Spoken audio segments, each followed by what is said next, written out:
আসসালামু আলাইকুম ভিউয়ার্স, আপনাদের সামনে আজকে ওয়ালটনের অরবিট Y11 আনবক্সিং করব।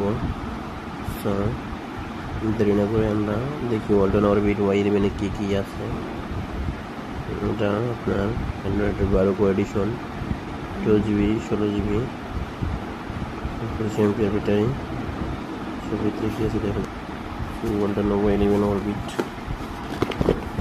সেটা আমি ওপেন করতেছি।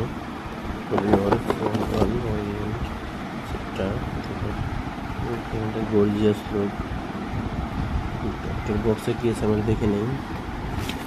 সেটা বক্সে আছে একটা পট, চার্জারের অ্যাডাপ্টার, চার্জারের ওয়ালটনের ব্র্যান্ডিং, ব্যাটারি। তো ওয়ালটন অরবিটের ভিতরটা দেখেন, সিম ট্রে দুটা এবং